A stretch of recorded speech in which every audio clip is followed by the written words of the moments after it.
The Unfiltered by Jade. Jade.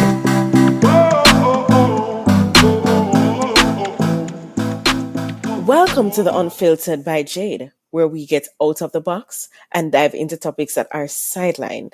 I look forward to entertain, educate, and inspire. Feel free to like, share, subscribe, donate, and make everybody know about this.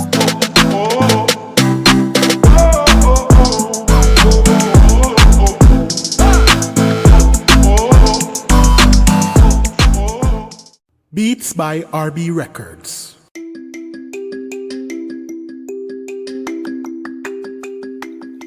Shopping assistance, your style, your budget. Our services include online and local shopping for individuals and businesses, personal shopping, purchasing of company and office supplies, importing and exporting small packages across Jamaica and worldwide, and helping you find unique gifts and items for all events and occasions. Contact us at 876-919-5195 or shoppingassistance2015@gmail.com. Shopping Assistance, your style, your budget. Welcome to The Unfiltered by Jade. Today we have with us Ian Kerner, and he is a sex counselor and psychotherapist. He specializes in sex therapy, couples therapy, and working with individuals on a range of relationship issues. He is also a best-selling author, and I'm happy to have him here. So, hi Ian. Hi Jade. How are you doing? I'm okay. It's a nice sunny day in New York City, so can't complain. Can't complain at all. Understood. So, want to speak about the pleasure points. That's the topic for discussion today. You got it. Yes, and I have read your book. She Comes First, and I am still on this. Still trying to finish the book, but it's a good book. It's so funny, Jade. I wrote that book like 22 years. Believe it or not, it's 22 years old. It's been around for 20 years. I think it came out in 2004. I wrote it in 2002. It came out in 2004. And it's so interesting because I wrote it honestly as a guide for men to just get a little better at pleasuring and understanding female sexuality. But over the years, so many women have read the book and have gotten back to me, or so many moms have given it to their sons, or dads have given it to their daughters. So it's just expanded beyond who I thought was the readership. Yes. And can I tell you how I knew about the book? Because I had no idea about the book. I was watching a TV show and saw somebody give the book to someone. I've heard it was on a recent TV show, a new TV show. Yeah, I heard about that TV show. That's so cool. And I mean, someone was getting married and the person gave it to them and said, here, there's a good book. And I was like, oh, let me see that book. And I went and did my research and found the book. Okay. All right. So I want to talk about first her clitoris. So we're going to speak about different things from the book. So I want to speak about first her clitoris. And you spoke about the 18 parts and foreplay. First of all, as a woman, I didn't even know that there were 18 parts. Okay. So, yeah, there are a lot of parts to the clitoris, and the clitoris is the powerhouse of the female orgasm.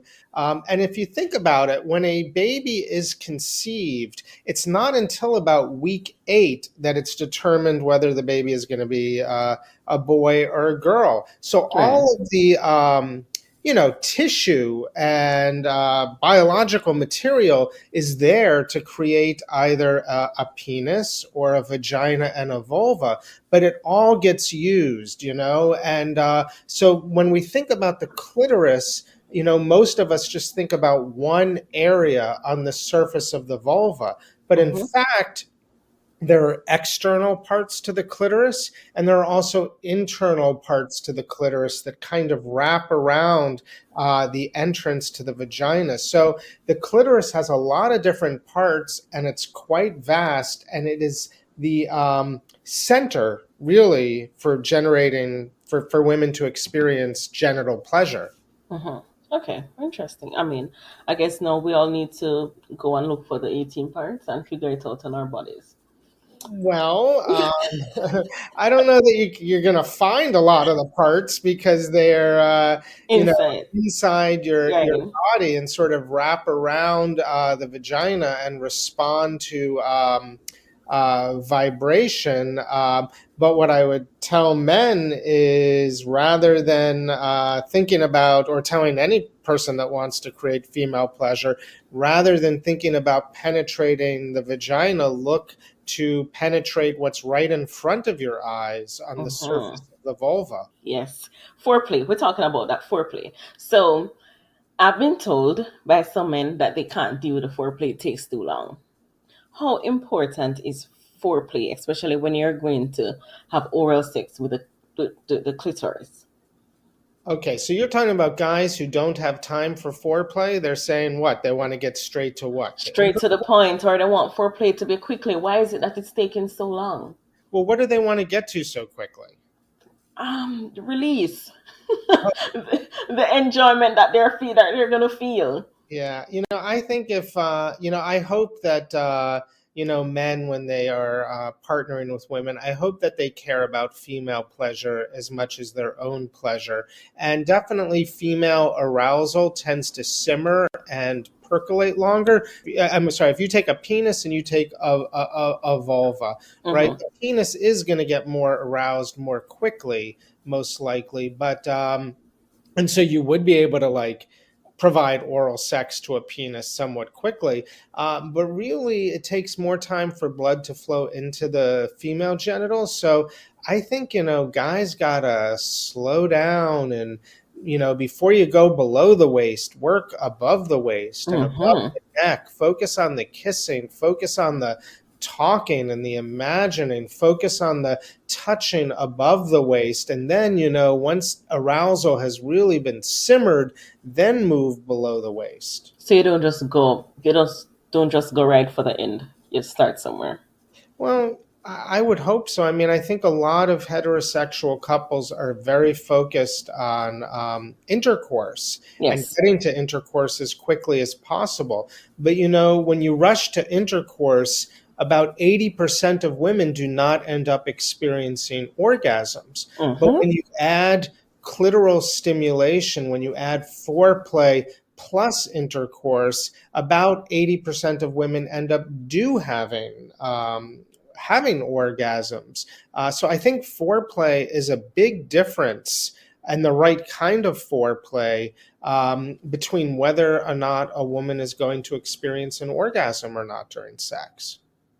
And foreplay is also mental in terms of sometimes you have to start with her mentally before you actually go physically. Absolutely, 100%. In our American culture, very often sex is really just defined as a series of like physical behaviors. Oh, I'm going to kiss, I'm going to touch here, I'm going to touch there, then I'm going to get to the intercourse. But, think about it. There are women who can fantasize their way to orgasms. Oh, yes. Men can watch porn or imagine something sexy with their hands at their sides and still get erections. So that's the power of psychological arousal. And we need to be engaging in that together. Hmm.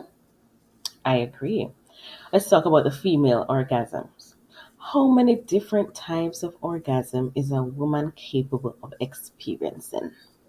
Well, I'd like to say that all orgasms are clitoral. Okay, so we know that a woman can have an orgasm if you simply stimulate the surface of the vulva, the part of the clitoris that's called the glans, or the part that most people would say, oh, there's that spot that's the clitoris, right? We know that there's such a thing as what would be called, in that case, a clitoral orgasm, but it's deceptive because all orgasms are clitoral. For example, there actually aren't too many sensitive nerve endings inside the vagina.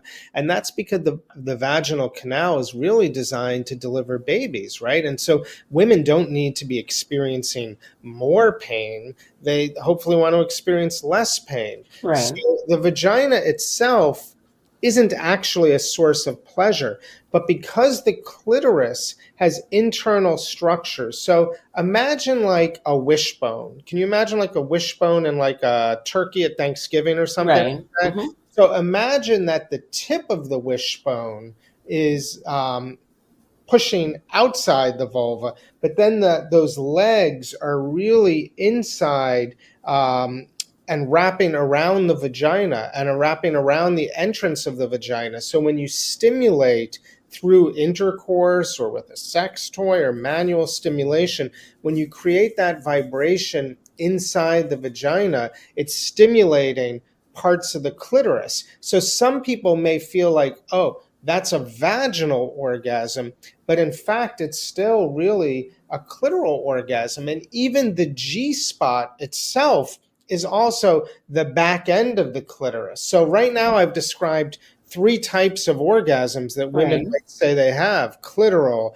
vaginal, G spot, but all of those are clitoral orgasms. Some women still aren't able to have an orgasm. Why is that the case?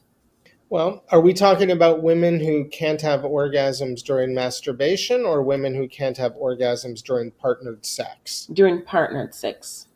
Okay, it comes down to a couple of things. The one thing is that, and if you're reading my book, She Comes First, is that most sex positions, most intercourse positions, again, heterosexual couples usually rush to intercourse. And the most powerful part of the clitoris is the part on the surface of the vulva, but it's above the vaginal entrance. It can be a few centimeters above the vaginal entrance. So think about it. A penis going in and out of a vagina does not necessarily even touch that clitoris. And so the missionary position, which is the most popular sexual position, really provides little to no clitoral stimulation. So that's the main reason why women aren't experiencing orgasms during partnered intercourse. It's because the intercourse positions aren't providing enough clitoral stimulation, which is why the woman on top position tends to be the position that most readily lends itself to orgasms, because in that position, it's not so much about the man thrusting in and out. It's Yes. more about the woman being able to press her clitoris against a guy's pelvic bone. So basically, we're doing the wrong positions. I'm asking because you have persons who have been having sex for a long time and they have never had an orgasm before. It doesn't matter what. They have never had it. And some persons are saying, well, they don't even know if they had an orgasm before. Because, sometimes women speak and they say, you have the squirting that we call squirting, and then they have the regular one where some people don't even know if it is that they just came or they're wet. Like, people don't know, and most of the times they fake it, and that's a part of also what we're talking about. They fake it because they don't know, and they don't want to seem as if, well, they didn't come and the man was just working. Although sometimes they're really not doing much, but they don't really know if they came or not, because there's no. And I mean, I can also put it back to things that we watch or listen to, where you expect this big explosion. There's no explosion happening. Right. So men definitely experience an orgasm in the form of ejaculation. So it's very clear, right, when a guy has an orgasm or not. And women don't have that visible expression of orgasm. And sometimes I meet women who will say, oh, when I have sex, I have 400 orgasms or I have 100 orgasms. And what they're actually talking about are sort of high peak sensations that are getting them very close to the experience of orgasm, but they're not technically orgasm. They're really just more the peak of arousal. Orgasm is really a physiological event in which there are contractions of the vagina, the brain's opiate system starts to fire off and create pleasure. The sphincter, the anal muscles also start to contract. So there are clear physiological signs of orgasm versus peak arousal. But you're right, a lot of women will often experience some form of arousal and not be sure if it's an orgasm. And some women do ejaculate, or some women do squirt, but generally, those processes of squirting and ejaculation are not coupled or connected to pleasure in the same way that they are for men. So even a woman who squirts and even a woman who ejaculates, that doesn't necessarily mean that she's had an orgasm in terms of the pleasurable event of orgasm. Oh, really? Really? Yeah. That's interesting. I thought squirting will equal to the same thing. No, a lot of women, first of all, squirting is generally something that's involuntary. You're not in control of it. And some women squirt, some women don't. Some women try to learn to squirt because they think that that's, something that's fun Right. or part of sex. But it's not connected to orgasm. It can occur simultaneous to orgasm and be part of an orgasm, but very often women squirt at times that are before orgasm are happening, or can squirt without having orgasm. So orgasm is really a discrete event unto itself.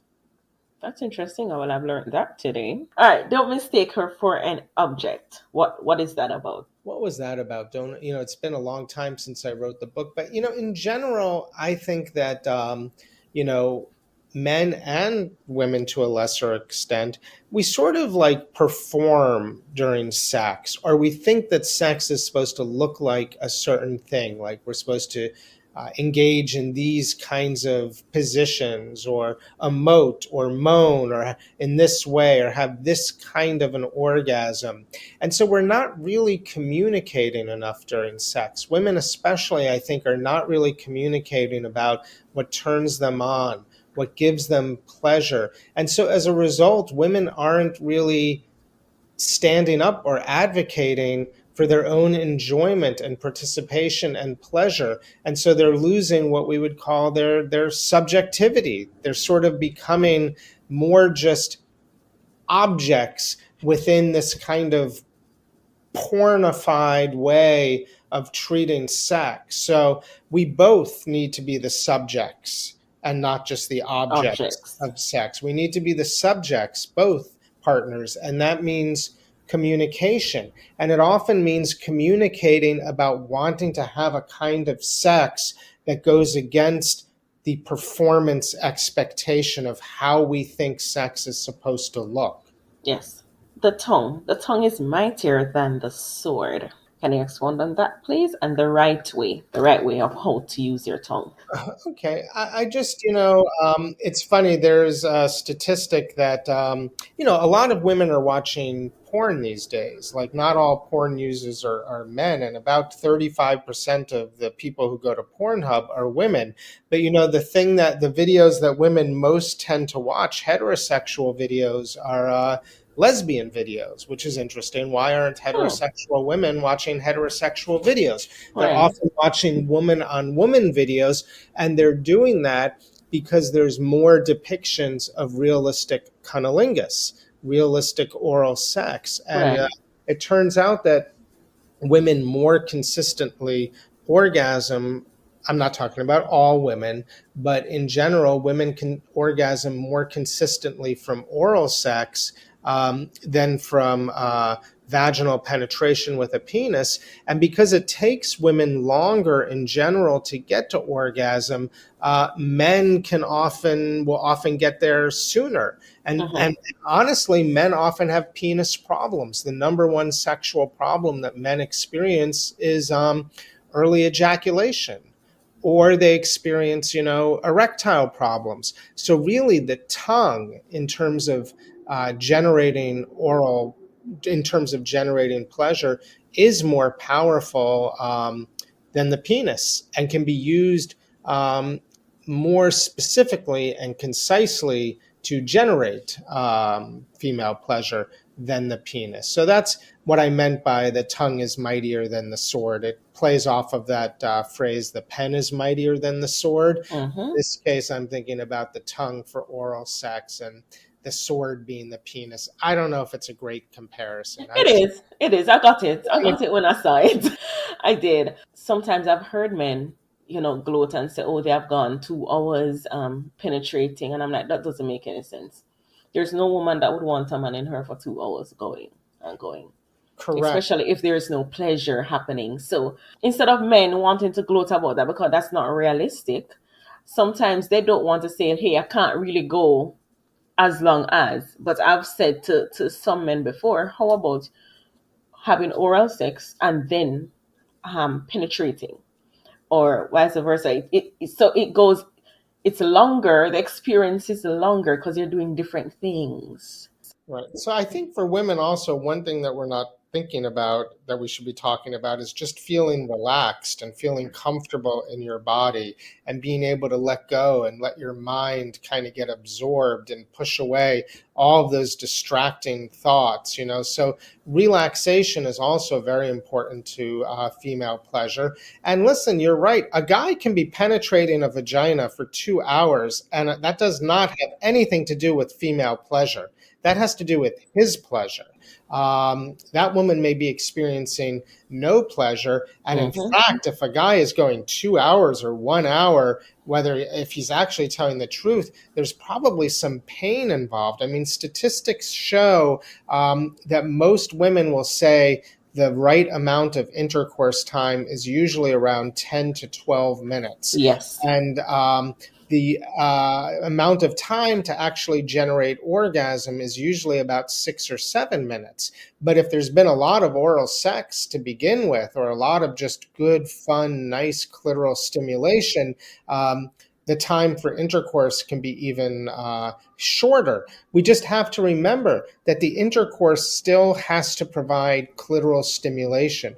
Once you stop stimulating that clitoris, you are no longer generating pleasure.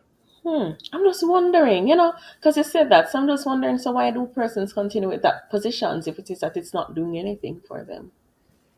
Well, why? Because they've seen a certain position in porn, or let's just take the missionary position. The missionary position does not necessarily provide orgasms, but it provides a lot of skin on skin. It provides an eye to eye experience, a face to face experience. It can provide a lot of meaning and pleasure and connectedness and even love. So sometimes, sex positions don't have to provide orgasms to be enjoyed.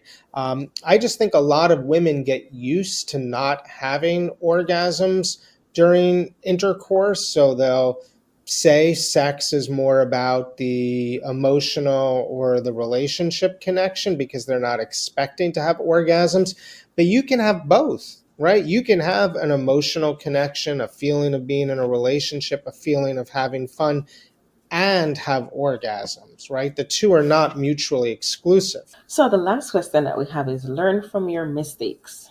Learn from your mistakes. Well, I do not remember what I was writing about then 20 years ago, but what I will say is that, you have to be able to communicate during sex. You can't just assume that you're just going to have great sex, and especially, on the first time, right? Like it's like learning anything, like learning to dance or learning to do anything together. It takes a little time to get into the groove, and you're not always going to have fantastic sex. You're not always going to have orgasms, or you're going to do something that works for one partner that doesn't work for another partner. And rather than have your ego bruised or be too afraid to speak up, talk about these things, figure out how to dance together, learn from those mistakes. I've been married for over 20 years now,